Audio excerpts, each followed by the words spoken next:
Good morning, everybody. Good morning. Good morning. Wherever you are. So, everybody, what an honor. Today, I wanted to make sure that you see we have Cindy from Cindy's Place on our Hello. live. Welcome. Thank you. Welcome, Cindy. Thanks for being here. Oh, this is fun. Thank you. Yes, it's awesome. And I love your shirt. It looks so pretty with your hair. Thank you. So let's see. Sundry Girl was here earlier. Our Okie Homestead was here. So thank you so much. We'll give it a minute for the notifications to go out because they're always a little laggy. That's true. Yeah. People go live and then boom. Oh, we're live. So absolutely. So welcome to another in our series of Mountain Grandma's Brainchild, which is the 7F goal setting series. Hi, cool gamer. So we have Cindy from Cindy's Place, and I had posted her link in the live and I pinned it. Yep, it's still there. That's awesome. Hey, Shift Kicker. Hey, Shift Kicker. Good afternoon. Hey, Barb's Country Home. Barb. So I have posted Cindy's link up there for her channel, for her Cindy's Place channel, because you have multiple. Is that correct? I have two. What's the other one? Burning Sands Exploration. And that's where, that's mostly just an exploring channel. I go out in the desert and look at old ruins and old mining operations and that kind of thing. Okay, I want to put that one down there as well. I'm going to have to go check that one out, Cindy. I've been so focused on your Cindy's Place channel. That's awesome. Oh, thank you. It's a lot of fun. Mm-hmm. Okay, so I'm just when you get to the desert, people think, who could have ever lived here? You know, we need running water. We need all of our resources. And yet, it's amazing. Yes, you had communities and villages of people that lived here in the desert with no water. Absolutely. And Barb, I was just looking at Bernice, and I just have to say I would have tried the same thing. Bernice is one of Barb's chickens, and she bought some little chicks. You'll have to check it out, but it was just very, very cute and a good example how good intentions don't go the way we thought. Isn't that the truth? Yeah, I have lots of good intentions. They never go the way that I planned. Hey, Blue. Hey, Brooklyn's Honeybees. Hey, Daz. So Cindy, why don't you tell us a little bit about yourself and some of maybe the goals that you have for yourself? Okay, I'm retired and I have a small farm in Nevada, and it's just a really small farm, more like a hobby farm, I guess you'd say. And I had goats and chickens and, you know, the usual. And I have a large greenhouse, and mostly I do my growing in my greenhouse because the desert's so harsh that outside plants don't really do well. So I grow most of my stuff in the greenhouse. I came here about 12 years ago and started my little farm. That's all I ever wanted to do, and having a great time at it. It's a lot of hard work. I'm working harder now than when I was actually working. So, so true. Retirement, it was not retirement. It was like another job. But the job we love, right? Yes, I do love it. I do love it. Even though it's rough, I like it. So true. And you're in a rough climate as well.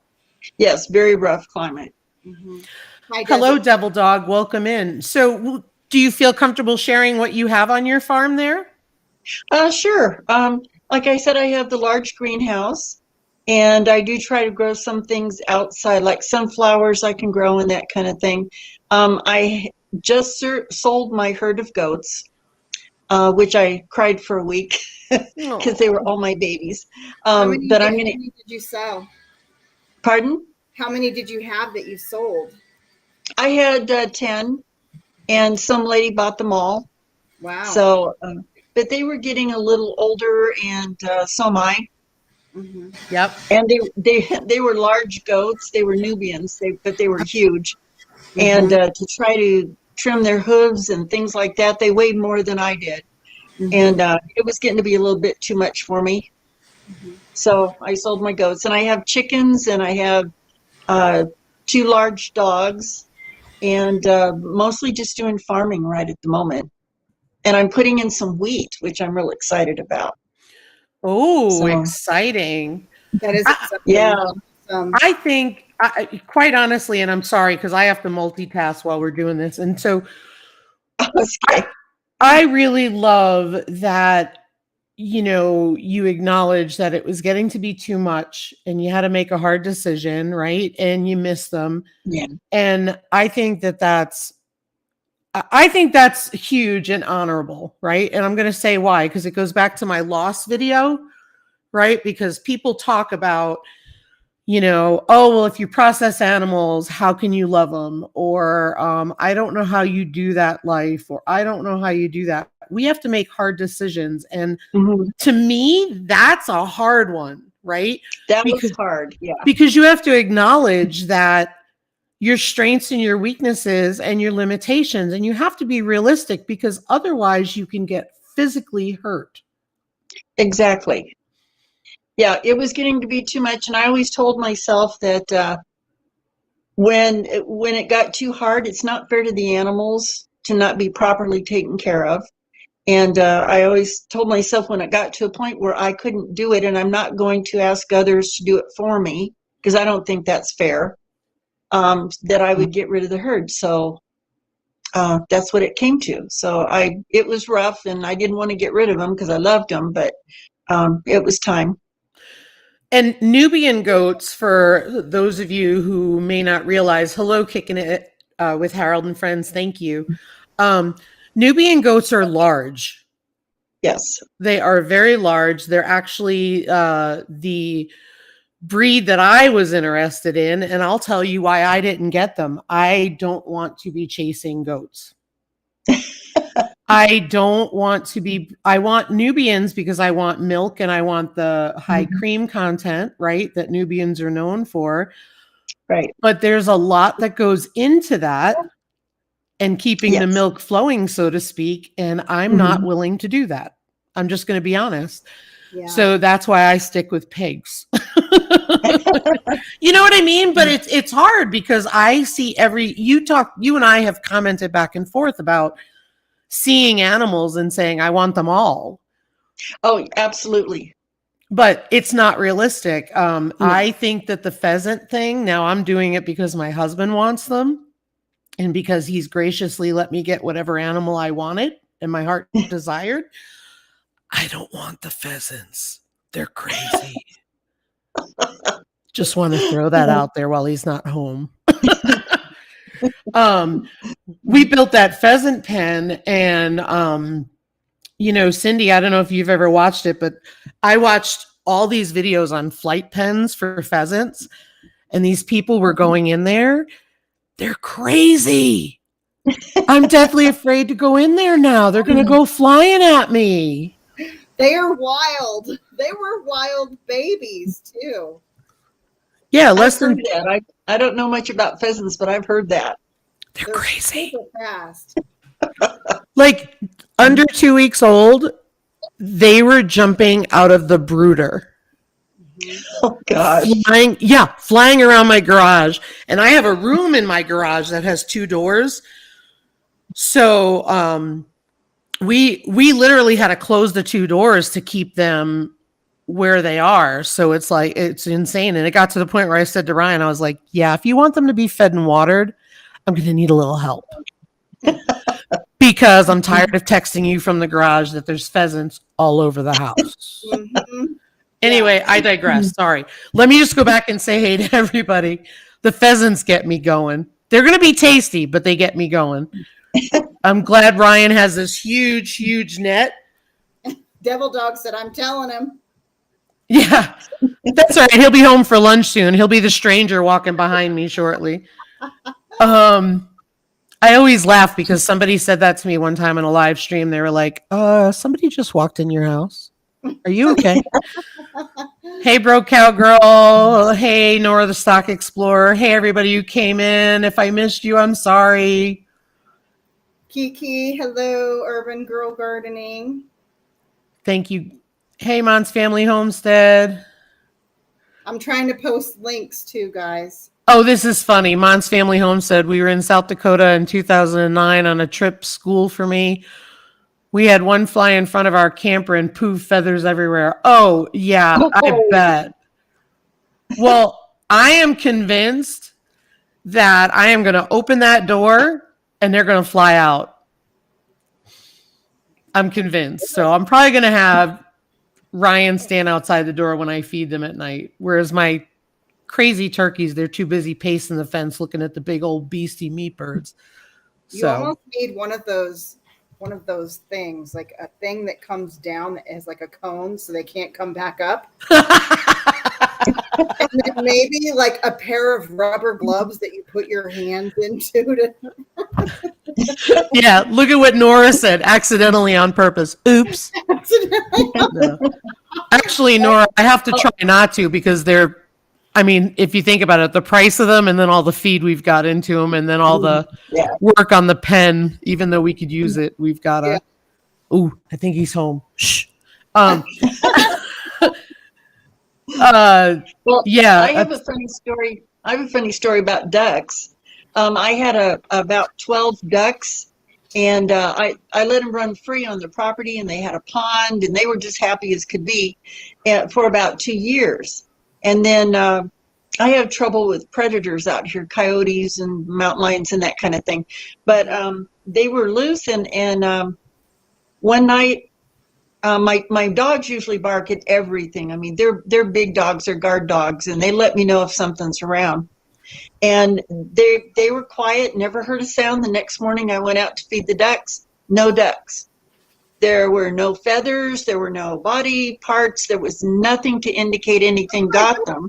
Mm-hmm. And so I was kind of perplexed about, what in the world happened to all these ducks? And they were mallards. And so I was watching a video, and this lady was talking about how her ducks all took flight in the fall and left. And so I'm going, oh, well, my ducks all must have packed their bags and decided to go somewhere else. Yeah. But I think that's what happened to them. They just took flight and left for the winter, and they never came back. That's funny. We had a few ducks last year. Ours, we had a predator attack. And so we had ended up with two. Oh gosh, the name just escaped me. The brown ducks. Khaki Campbells. We had two, I know, brown ducks. We had two Khaki Campbells, drakes that were left over. And we used to have like two cattle panel on either side. And they were in between two barns because, cover wise, it was better. And one morning I was out there and I come walking around the chicken coop and I heard something and a darn thing flew right over the fence. So yeah, they probably took flight. Yeah, I'm pretty sure that's what happened. It was late in the fall, and I think they just all decided to relocate. No more of this winter stuff. So, but they did. They just they didn't even say goodbye. They just left. So rude. I know. Congratulations, Blue Self-Reliance. And I didn't know if you could see the chat, Cindy. Probably not. I can see some of it. Yeah. Okay, I wanted to let you know, Runneth Over Garden and Life says hey, as well as a bunch of other people in chat. Oh, hello, everybody. Thank you. Chris and Larry Homestead said, I feed mine too much. They're too fat to fly. Good strategy. I was going to say, you know what, Cindy? They probably went to look for more water. I'm still thinking she had ducks. Like, that's a struggle, right? Where we live in the areas. So, Cindy, anybody who has not been to her channel, she's in the high desert of Nevada. So some of the struggles that she has, I share with her. So they went to look for more water. They had a pond, right? Don't you actually have a well? Don't you have a well on your property though? I have 2 wells Okay. on my So property. Yeah. you're better than I am in that regard. So yeah, they had a pond, but evidently they just decided enough of the desert. So, and I don't blame them. Yeah, Yeah. I don't blame them either. And that's the one thing. A lot of when I posted about our gravity fed water, a lot of folks made the comment, "Oh, that's a cool system. Make it work for you." But a lot of people don't realize that water in this part of the country is challenging, right? So, Yes. I mean, for us, don't get me wrong, our well is amazing. I don't want anything happening to it. That's why we truck it in from town, right? Because if something happens to it, it's probably going to be 20 grand to fix it. And I got to fix it because we've got a neighbor on it. Yep. So, that's the reality. But we use it, and I want to tell you, when you look at an IBC tote and you're filling it and you're using it and you have that visual, it makes you appreciate how many gallons you're using compared to when you're just pouring it out of your well. That's for sure. And a lot of people don't realize, if you look around and you see lakes drying up, you see, rivers running a lot lower than they used to, areas that were creek beds that no longer, they're dry creek beds. When you see these things, you can't be too comfortable with your own well, because what do you think? Where do you think your water's coming from? I mean, the wells are going to be next. Yeah. I'm even conservative with the water that I use with my well, just because, I'm still kind of paranoid about the water table. Even though we're assured that it's okay, I'm still very careful. And then there's a lot of I'm surrounded by farms, and some of them just are exorbitant with the water that they use, and it kind of irritates everyone else. But I'm still real careful because I worry about that. And this year's been bad because we have one river in my area, and it is bone dry. So it's a real concern. Absolutely. I mean, we're still in a moderate drought even after the hail and the rain we got the other day, which was about an inch and a half. Yeah. But because we didn't get snow most of the winter as we usually do, and that drain off, that mountain runoff is really what helps the water table and stuff like that. That's true. Yep. So, Cindy, do you want to talk about some of the goals you have for yourself this year and how you work on goals? I used to get really confused because I try to do too much at one time. I find that I'm not that great of a multitasker as I thought. But I'm putting in, like I said, I'm putting in wheat. My goal is to have wheat. I want to become as self-sufficient as possible. I'm putting in a small wheat field to start with, just to, because I've never done it before.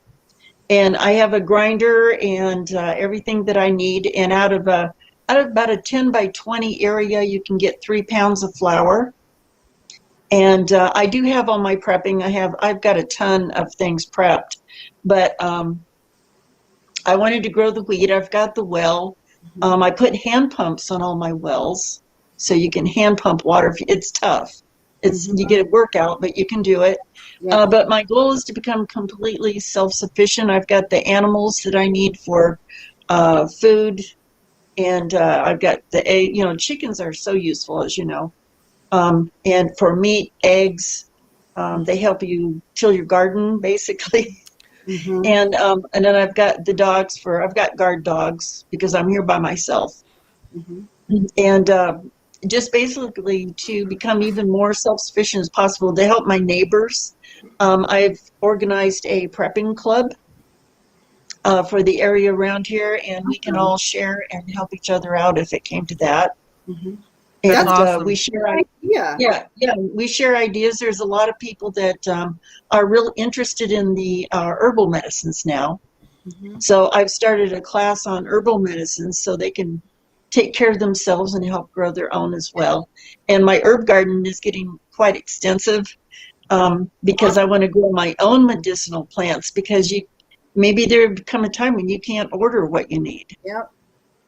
So and I'm comforting to know that you have That's why I bought a hawthorn tree, because hawthorn tincture that's my friend. I take a hawthorn tincture every day. It's like spinach for anybody who doesn't know. The government, or the Germany, what do they call their licensing for medicines? They prescribe in Germany, they prescribed hawthorn first for high blood pressure, just for everyone's knowledge. And so anyways, it's something that's really good for you to take every day. And as a matter of fact, it's more effective after you've taken it for a very long time, months, I mean, and then years. And so I thought the same thing, Cindy, and I have a stick of a hawthorn tree in a pot on my porch. Yeah, I still feel like I'm watering a stick, but it's getting little buds on it, so I know it's alive. But yeah, it's like I recently learned about Moringa, the Moringa tree, which is extremely helpful in medicinal areas. I mean, it's so good for everything. And I've got 4 little Moringa trees started, and I don't know how they're going to like the desert, but I put them in my greenhouse, hoping that they can survive in there. Yeah. But I heard I've been reading a lot about those, and I didn't really know about them until just this year. So that was pretty interesting. And I heard somebody talk about using that, and I don't want to misquote them, but I want to say they used it to help with their cancer journey. Yeah, that's what I've read a lot about.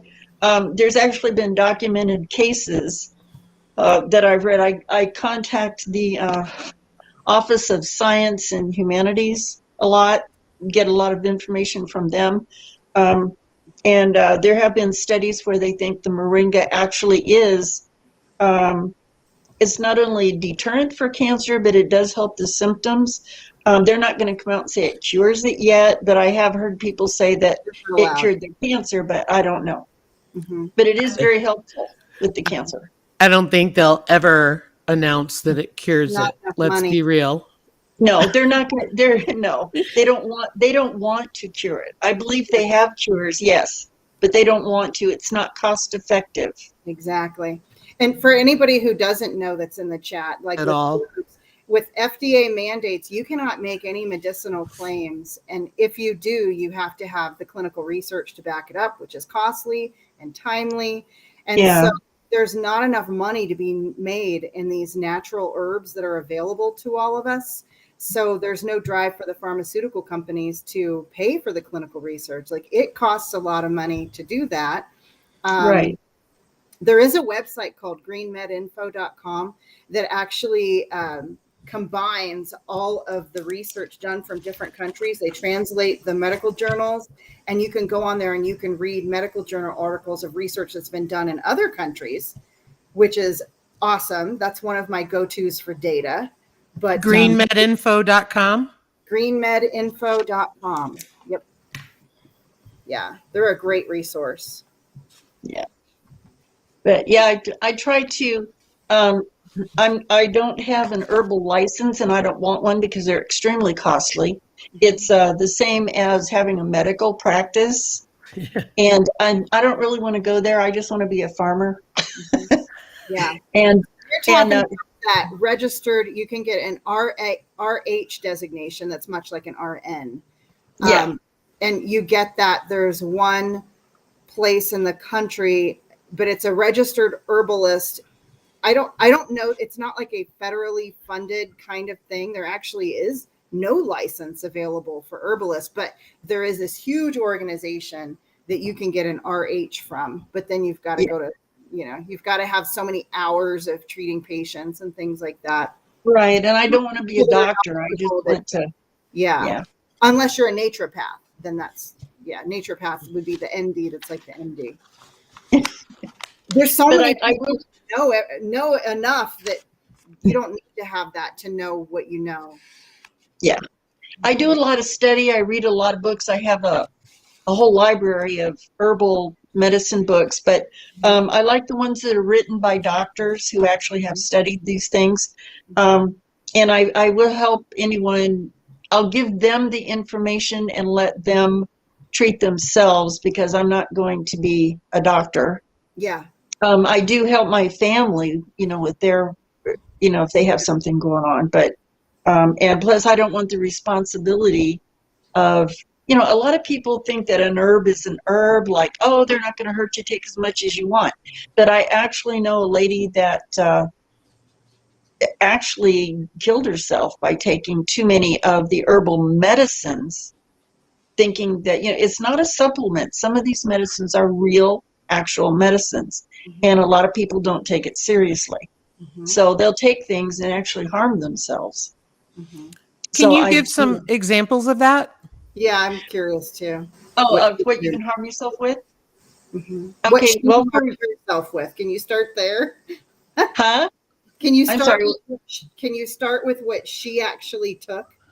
Yes. My mother had cancer, and she would get like sores in her mouth, and it was very painful.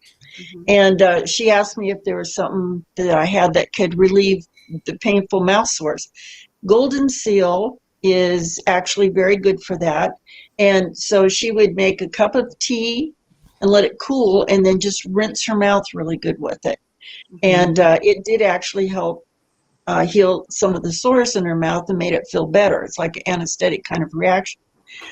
This lady across the street from her decided, and also golden seal is good for COPD and those kind of things, for respiratory, but you have to take it properly. You can't just, she decided that a little bit is good, and she didn't want to take the dosage properly. And I told my mom not to share this with her, but she did. And the lady's like, oh, well, if a little bit's good, and it was helping her COPD, she got a lot is better.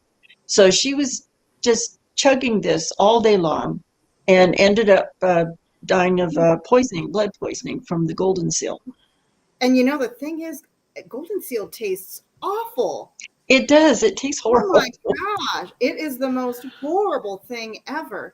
If I get a cold or feel like I'm coming down with something, golden seal and echinacea root, they create a synergy with one another. So I use it in drops, like in a shot, and it's the most disgusting thing in the world. I use tinctures, and I'll put it in a cup of tea with honey or something to kind of kill the taste a little bit. But I do tincture, but I do it like a shot just to get it over with. But she was drinking it all day long. It's just, and not only that, but with some other herbs that I'm not sure what she was taking, but she ended up poisoning herself. So I'm assuming we're talking liver, kidney damage, something like that. Oh yeah. She actually died. Wow. And it didn't take very long because she was overdosing her system big time. But to her, it was like, oh, it works. It's a supplement. She didn't look at it as a medicine. Yeah. Didn't look at it as a medicine. And you have to take it seriously. You do.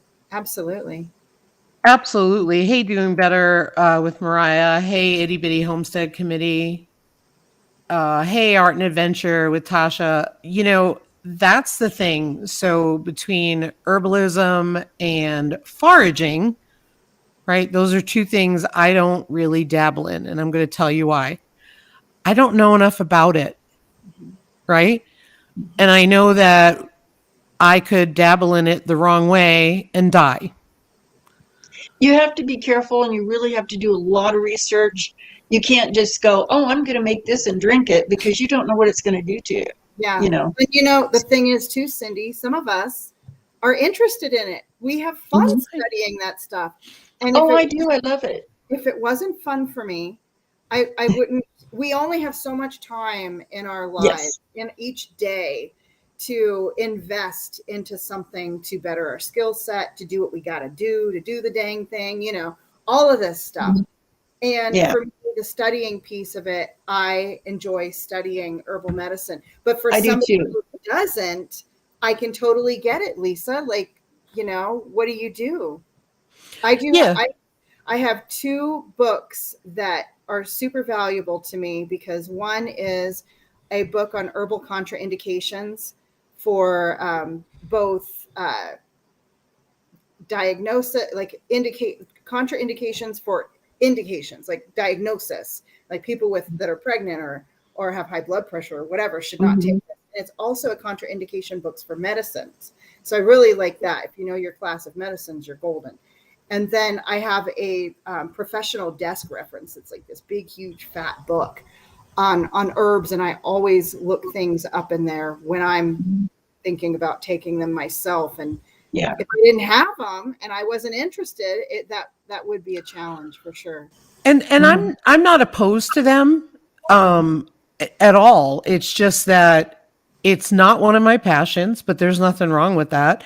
Yeah. But I know my limits because I don't have the information. And I think the other thing is you really have to be careful where you're getting your information from. Yes. Exactly. Because the reality of it is a lot of us have that mentality in the United States of a little bit is good and a lot is better because it's cultural.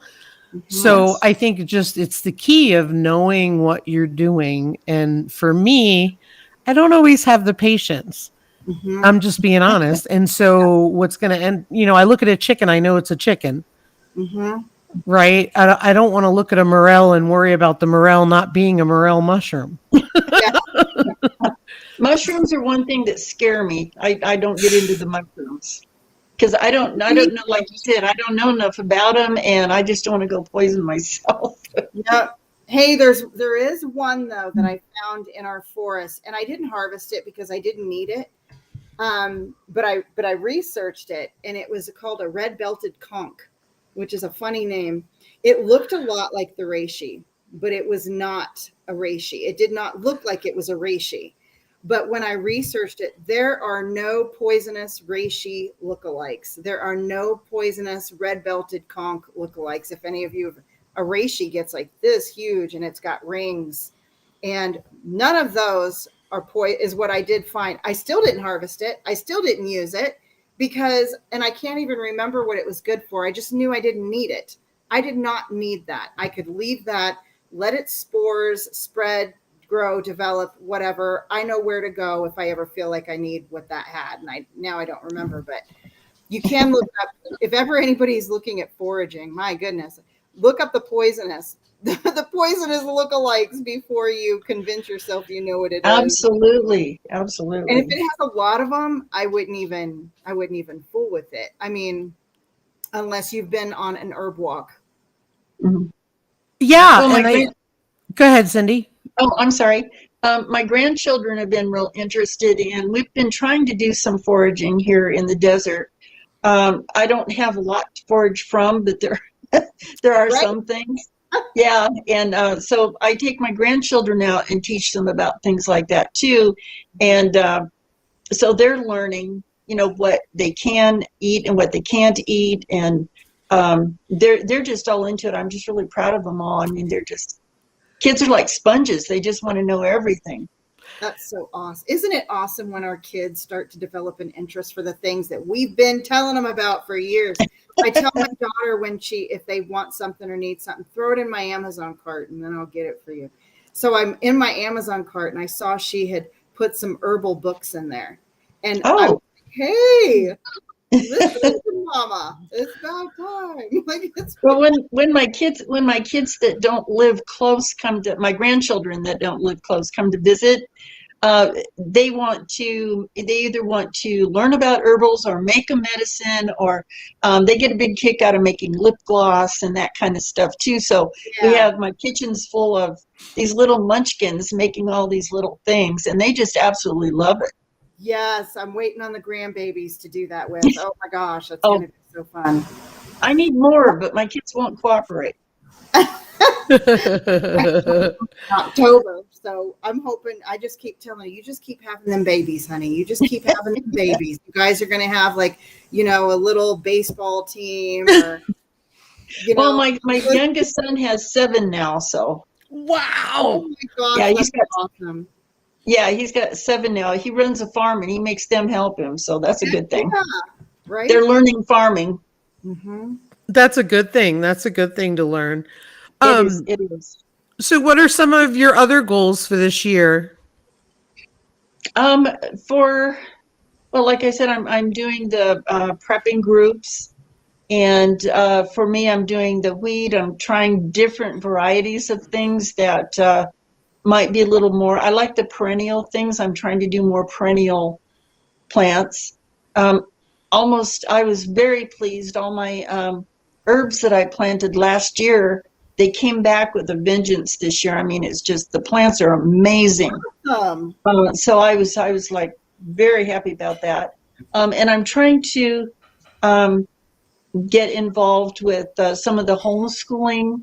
I was an art teacher, and so I'm doing volunteer art teaching. I think that's important for the kids to learn.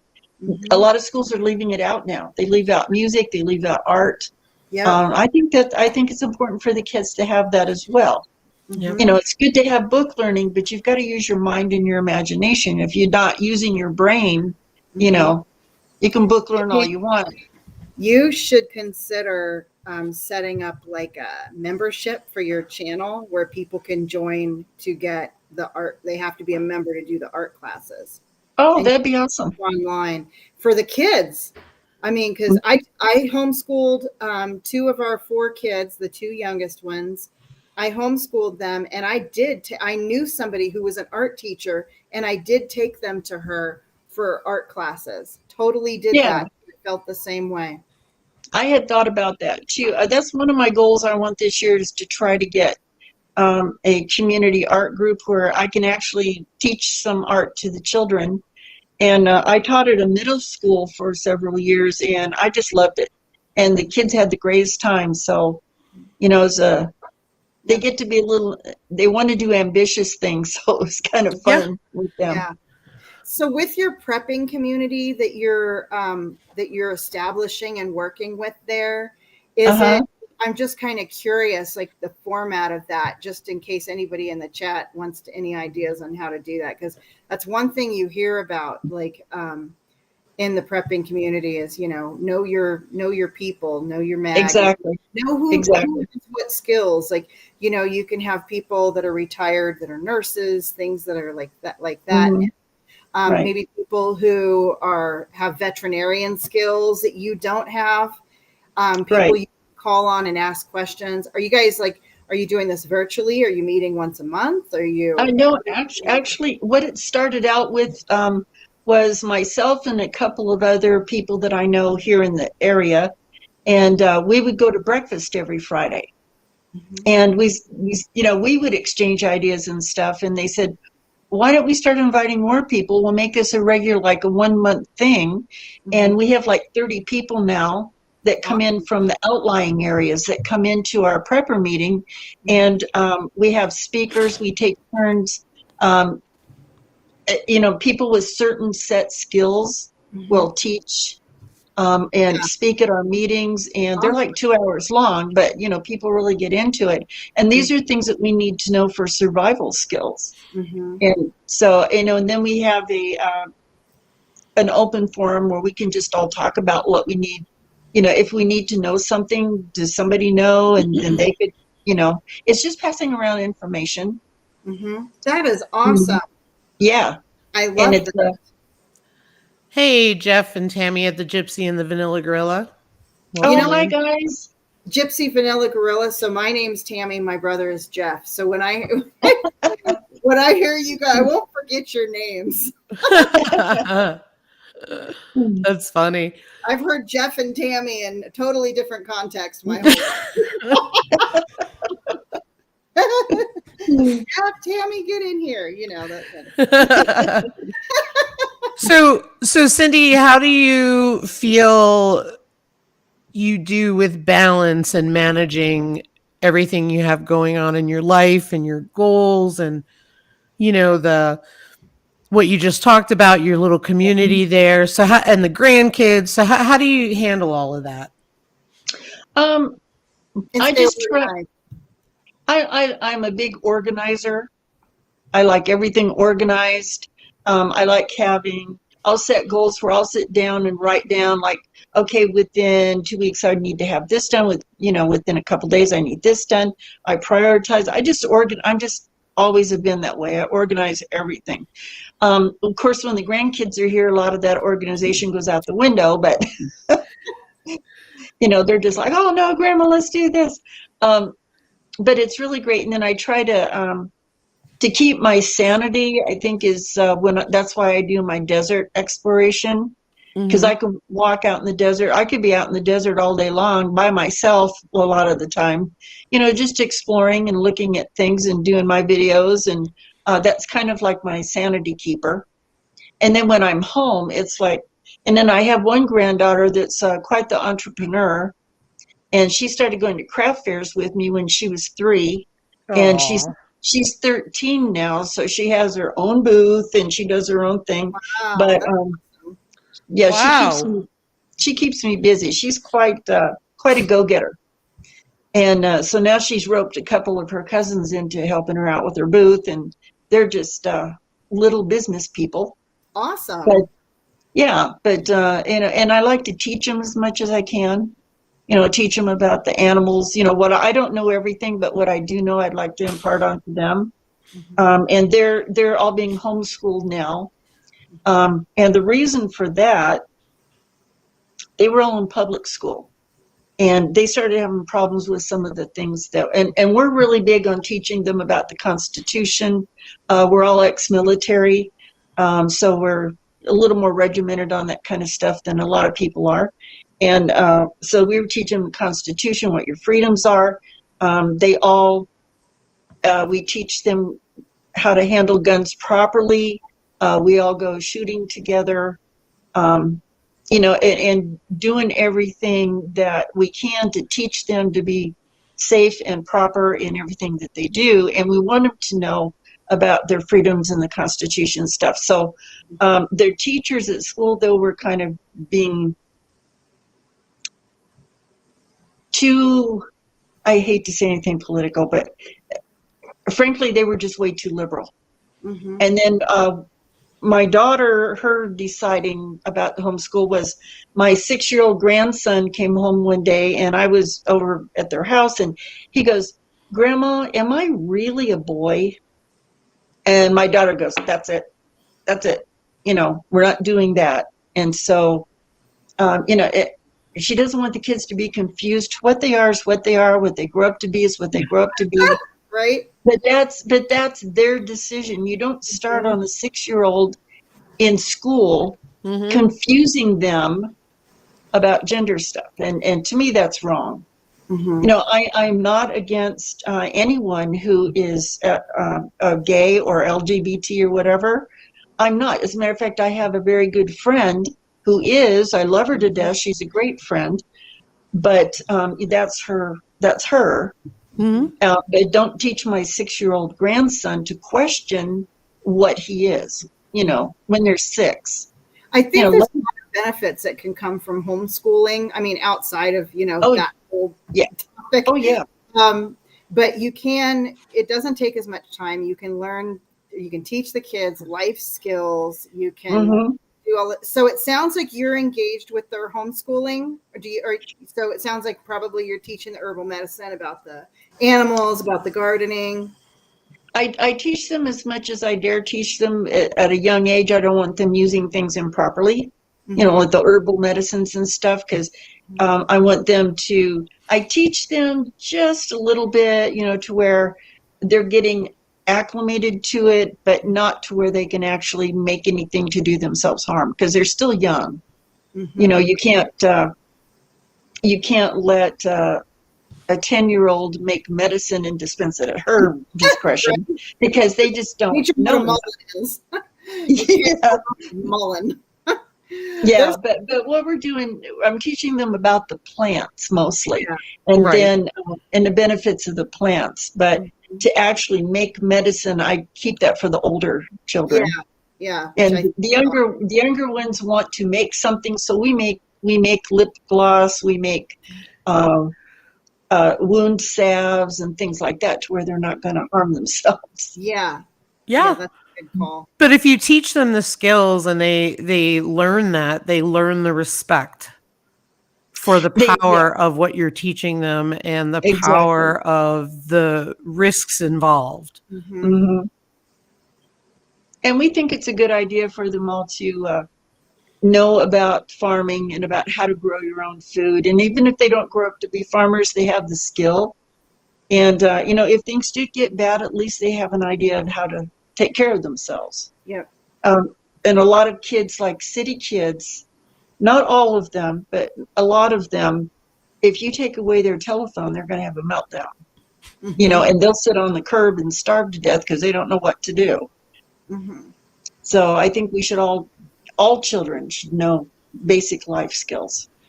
Yep. Absolutely. Absolutely. And if you think about it, I mean, giving them the skills is one thing, right? And like you said, they'll sit there and not know what to do and all that. So it's super important that they know that stuff, and then they can make a choice, because I think I can speak freely for the three of us that we probably never thought we'd see what we've been seeing the past 2 to 3 years. Never. If somebody had told me the stuff that's going on now 5 years ago, I would have said, you're crazy. It's never going to happen. But here it is. Yeah. So absolutely. It's kind of a sad time. Tammy, do you have any questions that you want to ask? I have one question. I'm just curious. So Cindy, sounds like you've got your hands in a lot of things, and we talked about, balance and how you balance that and all that. I'm curious. So we are in June. So we're like, kind of at our midway point for the year. Is there anything you want to share with us that, maybe in January you were saying, I really want to do, this is what I want to do this year, and where you feel like you're either further along, or as far along as you wanted to be, or maybe it's something that you wanted to do that you decided, you know what, that's going to have to wait, because things do sometimes have to go to sequential order. I don't time for that now, and to keep it balanced, you got to let that one go. Or just the things that you feel like I am on it. Is there anything in that regard that you could share with us? As far as I'm developing my property more and more. And like I said, the wheat, I wanted to do the wheat thing for a while. Mm-hmm. And so this year I just decided that, you know what, I'm going to do it. And if I fail, it's a learning experience, but I need to get this. I feel a need to do it. Mm-hmm. And so I'm going to go ahead and follow through with that. I've started on it. Cross your fingers that everything goes okay and the wind doesn't flatten it all and kill it before. Right? We've had wind here. Yeah. We've had like one, I call them sand/dirt storms because they're not full on sandstorms, but we've had like every week this year is, and it's just really frustrating to try to maintain anything. As far as garden wise, because we get 70 miles an hour winds with sand and dirt, and it just tears up everything. I know. And my greenhouse, I'm repairing my greenhouse right now because it just took the whole top off of my greenhouse. Oh, no. Yeah, so it's okay inside. No damage to the plants. Fortunately, most of my plants were in the house. Mm-hmm. At the time that it happened. I didn't have too much in the greenhouse, but I did do some damage to the plant. I had some trees growing in there that didn't survive, so I was very unhappy. But Mother Nature's been going crazy in my area this year. Same here. We had a storm come in Saturday, and Ryan and I were outside working on the pheasant pen, and we had finished and we came up and we'd been watching the storm, and the storm was basically just kept going around us, was north of us. Lo and behold, the big old hail starts coming down. Oh, yeah. And I said to Ryan, I'm shocked that the greenhouse doesn't have holes in it, and he brought up a good point, because it's that plastic corrugated stuff, because I got it used from Marketplace, and but even so, it's like you just think that it's going to make a hole right through it, but luckily, because of the trees that are over it too, it gets a little shelter. But I'm waiting for that. Like, I feel like we're going to have it a year finally, and it's a wonder we made it through the year between the wind, the hail, and everything else going on, the trees coming down. Yeah, I just I thought I'd be further along as far as planting, but you can't put out. It finally has started to calm down a little bit, but it's like you never know from 1 minute to the Yeah. next. It can be perfectly quiet and sunny and fine 1 minute. 10 Yeah. minutes later, you got a sandstorm going. So it's just, it's been very frustrating. And I've been questioning why I'm here sometimes, why I'm staying in the desert. Anybody who doesn't know what it's like with these sandstorms, my husband and I lived in this really old house. It was really cool because it was so old. It was like 1940s. It had the slatted windows that you would crank up and down to close them. And the property was beautiful. It wasn't the house that was great. It was the property. But we had a sandstorm come through, and you could see the dirt blowing in through those slats. There was nothing I could do. I had curtains. It was blowing in. The curtains were hitting what they could. It was blowing. Oh my gosh. It blew so much sand that even in the kitchen, under the cupboards, apparently, I discovered I've got some kind of a gap because there was dirt on my dishes. It was getting. Oh my gosh. This is the kind of sandstorms that you can get here in the valley, or where she lives, like in these desert areas. It's not just a little sand. They call them, and sometimes there's walls of sand that would come through. They're called haboobs. I know that's a funny name, but that's what they're called. And it looks like just a wall in the sky, a wall of dirt that you see moving. Just an enormous wall. You don't see the beginning, you don't see the end, you just see it coming at you. And when it hits you, that's exactly what that's like. So anybody who doesn't know what a sandstorm is, that's what it is. Yeah, it's unnerving sometimes when it gets the really high winds with it, and it's like you feel like your animals are going to get sandblasted. So yeah. And there was one that was so bad that some cows actually died from being pelted with the sand and the dirt. Oh my goodness, how awful. Killed them. Yeah. Wow. So whenever they come, and then there's another thing, you look out the window and you go, oh crap, here it is. And then you run out and you make sure the chickens are locked up. And if you have goats, you put them in the shed, and, so it's a tough way to go. I mean, I guess I've always done it the hard way my whole life. So, why not? Greenhouse. So if you're running behind on planting your plants, you've got the greenhouse. So you'll probably do okay there. Well, I think, the things in the greenhouse are going to be okay. The outside stuff is what's hard. Yeah. It's hard to keep them. But the things that's why I have the greenhouses, because it's just, I do all container gardening in the greenhouse because it's just too rough outside. Mm-hmm. I agree. I need to be more efficient and get some levels going on in mine, because it's only about 6 foot by 8 foot. So I would like to have bigger. Yeah, mine's 16 by 24. I have greenhouse envy. And then I got greenhouse envy, both y'all. Then I have shelving inside, so I can do like multiple layers. Mm-hmm. So it looks like a jungle in there when I've got it full. Awesome. When you do your shelves in yours, do you stagger them so they all get adequate light? Like, how do you work that out? No, you have to stagger them, because if you don't, they shadow each other. So yeah, I'd start like the bottom table is large, and then it gets a little bit shorter and a little bit shorter so that you get all the light in. Good to know. And it seems to work out okay that way. Awesome. Awesome. I bought those cheap stackable planters. I'm not happy with them now, I'll tell you that. But anyway, I took them apart and I laid them on the floor, and they're actually doing better than they were stackable. So it's been working out, but I definitely need to figure out. I need to figure out some shelving for sure, because otherwise I'm walking around, stepping over plants. So no worries, Daz. Thank you. I don't like to waste space. So I want to use every bit of the space in the greenhouse that I can. That's why I started with the shelves. Is because I had all this room, it's like maybe 10 feet tall.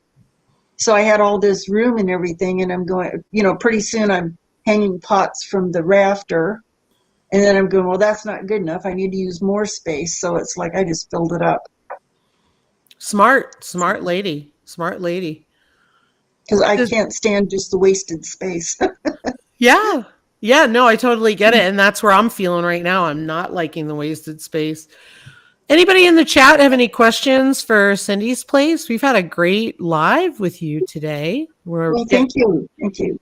You're welcome. Thanks for being here. We're getting near the end. We've got about 5 minutes left, and I just want to make sure that everybody has a chance to ask you some questions because we covered a lot of stuff. I saw some people in the chat that I watch regularly too. So hi, everybody. Awesome. Awesome. Oh, Runneth Over Garden just sent me some of the nicest cuttings from, it's called apple mint, and it smelled so good. I can't wait to see if I can grow it. Wow. That's awesome. I'm just waiting to see if there's any questions. Do you guys have anything that you want to cover before we end, since we're just waiting for folks? I'm going to ask an herb question. And forgive me, I'm trying to post links to Cindy for people that are in the chat. I hope everybody connects with one another here. What is your favorite herb that you find the most useful? That tends to be something you wouldn't want to be without. That's one of your go-tos.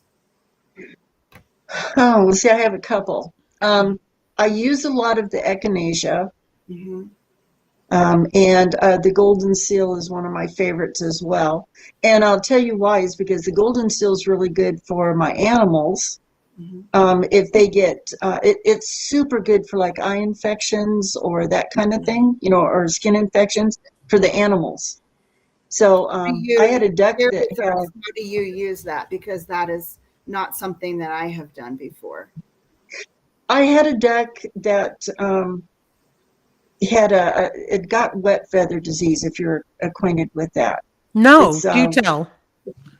Yeah, they're underneath, I guess they're fluff. It gets wet, the animal gets cold.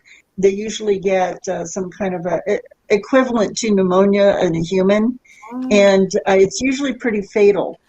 And wow. I took my duck to, and his eyes had gotten infected. He basically could not see. Aww. And I took him to the vet, and I won't give up on anything. I try to save him. But I took him to the vet, and the vet said, he's not going to make it. And I said, well, let me try. And so I took him home, and the golden seal, I hadn't really tried it on the animals at that point. And I was reading about it, and I've used it on myself for eye infections. It's very effective. You make a tea with it, mm-hmm. and you get it real strong, and then you just take an eyedropper and just drop it in the eyes. And it's an antibiotic, and it will heal eye infections. And so I tried it on the duck, and that crazy duck, I brought him in the house, gave him a Dawn dish soap bath, which, believe me, that's not easy with a duck. The whole bathroom and myself was soaked. And then the vet said you have to blow dry him. Well, that was a whole experience, trying to blow dry a duck. Oh my goodness. Oh, that's funny. So that was a job. I had to call my son and say, can you please come over and help me with this duck? Because he was a handful. He didn't want anything to do with it. So we got everything too, right? Yeah. Oh my gosh, he was quacking, and he was telling me what for, and he was not happy. And and I don't know what swear words are in duck, but I'm sure he used them. So I got him taken care of, and I kept him indoors, so he wouldn't get cold. And he recovered, and the doctor said that he probably was going to lose sight in his eyes because the infection was so bad. And the golden seal actually healed his eyes. Wow. And he was able to go right back on out and be a duck again. So I was very impressed with that, because it's the first time I'd used it on an animal, but it actually works. And I've used it on my dogs, and various different herbs. They can be used on your animals. You have to read about how to do it and what they can take, but you can use them on your animals as well, which is a good thing to know in a prepping situation. Really is. Like, we need another live for that. The golden seal tea, you said a strong tea. So like 2 teaspoons of golden seal leaves, roots. What are you using? What I do is my golden seal, I dehydrate it and then I put it in a blender and chop it. Mm-hmm. And then I put it in tea bags. Okay. And you can actually buy the little cloth tea we bags. talking leaves then? Yes. Okay. And the chopped leaves, put it in a little tea bag and you can, I don't like using the snifters or whatever because I always get tea leaves everywhere. Mm-hmm. So I bought the little empty bags that you can get and I make my own tea bags. Mm-hmm. And so I just put it in the tea, let it steep. And, so are you growing your own golden seal or do you purchase it? I purchased the golden seal because I've tried to grow it and it will not grow for me. So unfortunately, I do buy that. Yeah, that is a good one. Thank you for sharing. I buy it from a grower. So, I'm getting the pure golden seal because a lot of herbal stores are cut with other things for marketing you make more money. Yeah. So I always buy it from a grower. I don't buy anything from herbal stores. So here's a question for you. Living for Jesus said, I've never grown golden seal. What zones is it good in? Is it an annual or perennial? I know you said you buy it, but I figured if you could answer any of that. It is a perennial if you can grow it. It basically is in the 5 to 8. Huh? 5 to 8. Sorry? I Googled it. Oh. It is zones 5 to 8, but go ahead. So I should be able to grow it in my zone, but it doesn't want to grow here. It tastes terrible, and that's why like you said, I put it in tinctures most of the time so I can drop it in tea or something. Some people take it in juice. They'll put some of their tincture and drop it in a juice. But it's basically in the weed category. It grows wild in some areas, and I do purchase mine from a farm and where they grow the herbs. And what was the rest of the question? So yes, it is a perennial, and it's hard to grow where I am. Other places, not so much. But and it's good for a lot of things. You'd have to look it up and actually read all. And an herb is not just, you don't grow an herb just for this or just for that. You can cross them over into other things. They're not only for one purpose. Yeah. And where's the best place to look for reputable, factual herbal information? I do a lot of, I look online for, where I get most of my information actually is from my doctor. I have a doctor friend that, she is an internist, excellent doctor, but she's also an herbalist. And she does, she will prescribe the drugs when necessary, but at home, she studies herbalism and she is all for herbalism. So if I get stuck on something, I ask her. So you can ask your doctors. Some will talk about it, some won't. Some don't want you using herbs. They want you to buy the prescription. It's all about the money. And they're not trained in that area. Most doctors are not trained in either nutrition or herbal medicine. So unless exactly. it's a doctor who maybe they have a background because their mom and grandma practiced it, that kind of thing, they're not going to know. I would suggest books just to answer. Yeah, books definitely, most definitely books. And there are if you want to go online, and some universities, agricultural departments offer herbal classes, and you can go online and take herbal classes. You can go to even if you just want to start out by going to the library, there's sections on plants and herbal medicines. I will if you want to start there. If you want to Google and research stuff online too. Yeah. Michael Tierra, Leslie Tierra, Rosemary Gladstar. Yes. Do you have any names to add, Cindy? These are people that really know their stuff. They have schools that they created to teach people about medicine. Yeah, absolutely. Yeah, those are some of the bigger names that I really appreciate and value.